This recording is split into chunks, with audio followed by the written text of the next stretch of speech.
Good pie. Welcome, fellow Stardust. Are you ready for a scare? Hi everybody and welcome to my spooky kitchen. Today we're going to be doing a Halloween special. Halloween is one of my favorite times of the year. I love horror movies, and also it happens to be my birthday on Halloween. So if you ever got creepy, evil vibes of me, that is why. To celebrate, I'm going to be doing a collaboration with one of my most favorite up-and-coming YouTubers, DeRae from rainBOWFRIGHT.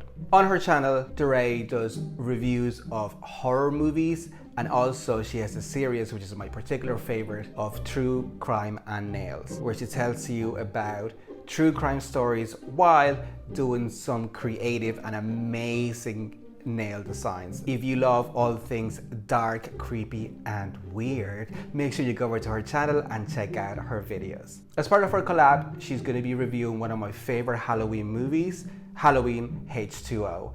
And so I'm going to be making a pie to fit that theme. With that, let's get straight into it. Okay, the first thing we have to do is make our short crust pastry. I've got flour here, which I'm going to put into my food processor. And I'm also going to go in with my sugar. And I'm going to very quickly pulse this together.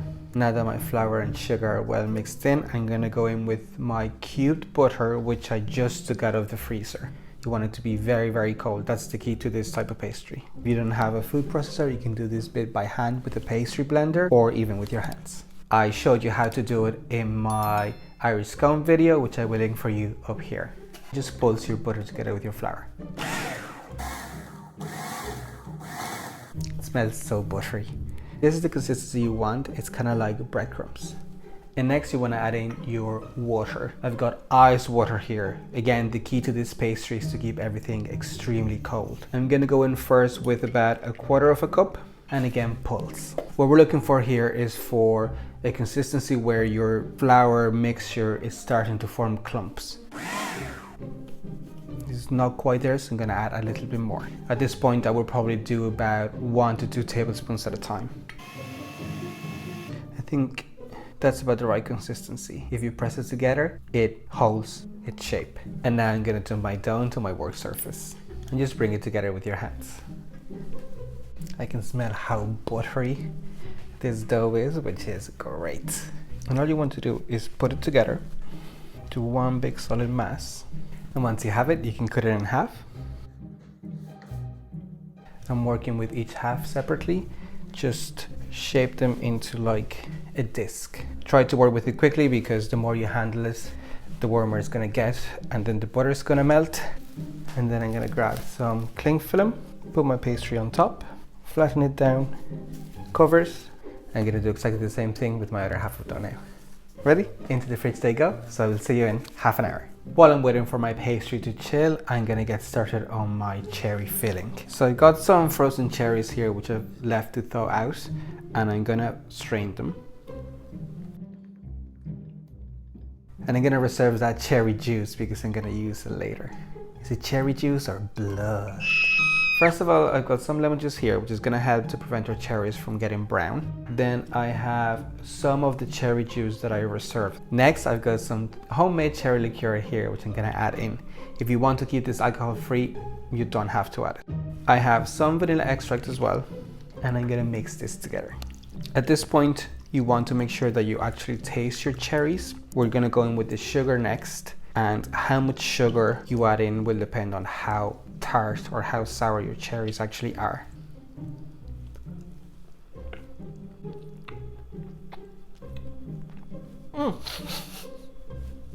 Oh,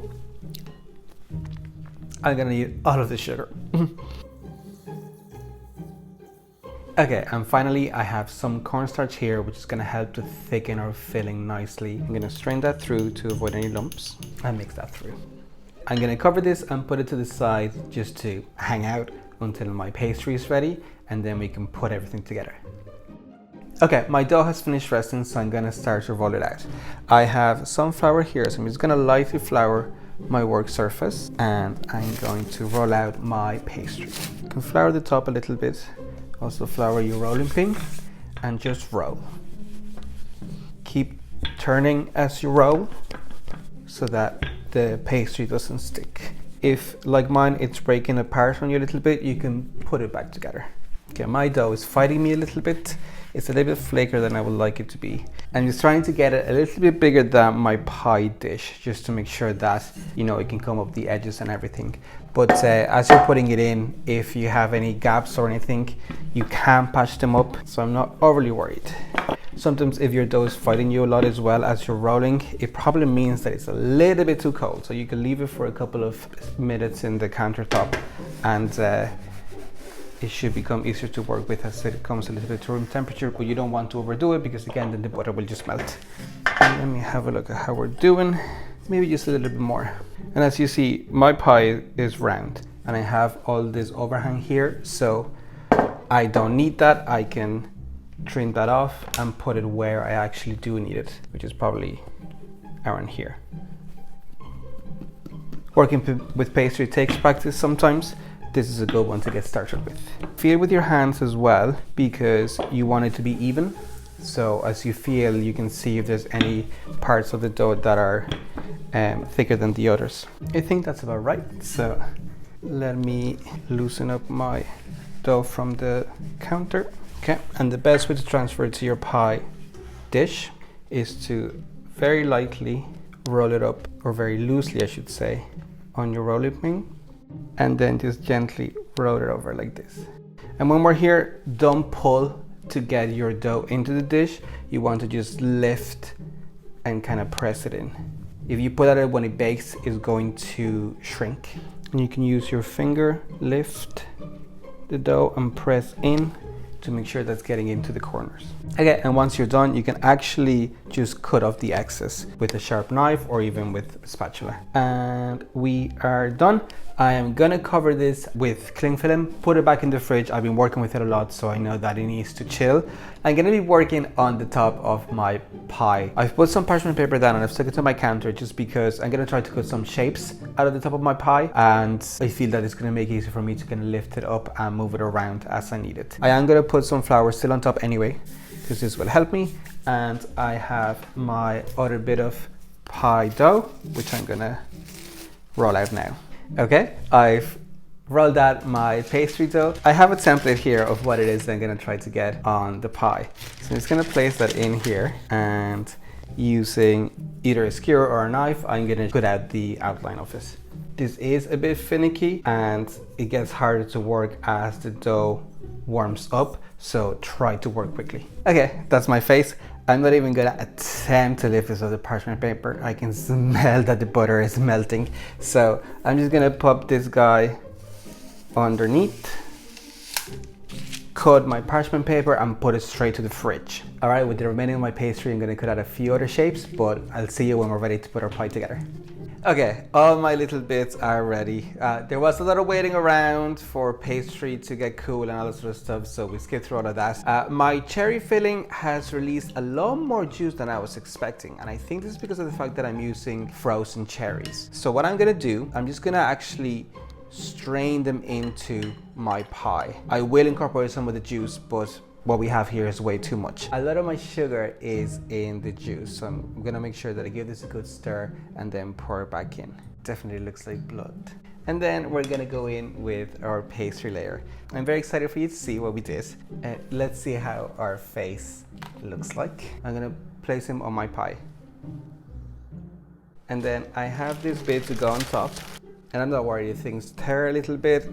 It's supposed to be a scary Halloween cake, so breakage is all good with me. And I have some cream here as well, which we can use a little bit as glue. What I'm trying to do is to kind of maybe make a bit of a scene where the killer is looking from behind broken doors. Kind of reminiscent of The Shining as well, actually. We're going for a bit of a 3D effect here, which is hopefully retained when the pie bakes. I'm gonna trim the edges a little bit. I don't really want much of a wash on my pie, but just so the wood looks a bit like old and burnt, I'm gonna very lightly brush some cream on some of the wood so that it get nice and brown. It almost looks like a really, really old door. Okay, my pie looks fantastic. I hope when it bakes it still retains this beautiful, scary imagery, I'm gonna put it into the oven, which has been preheated to 200 degrees. I'm gonna bake it at that temperature for 15 minutes and then drop it down to about 160 for it to bake for another 20 minutes or so. Keep an eye out on it as it bakes, because you might find that the edges brown too quickly, so then you can just cover them with some aluminum foil so they don't brown too much on you. One more thing, when you put it into the oven, put it into a tray. The cherry juice is gonna want to bubble over and spill everywhere. You don't wanna have to clean that mess in your oven. So with that, I'll see you when the pie is done. Good luck. Okay, my timer just went off. I'm all gloved up. Let's have a look at our pie. Amazing. It's literally exactly what I wanted. We kind of get this bit of like a 3D effect because we layered our pastry a little bit, and it's risen a little bit as well. It's bubbled up nicely. I love seeing the cherry juices pouring out of the kind of nooks and crannies that we have in here. We've got some nice brownness on the edges and on the wooden panels that we had in there, but the mask face has stayed nice and pale like it's supposed to be. I am so happy.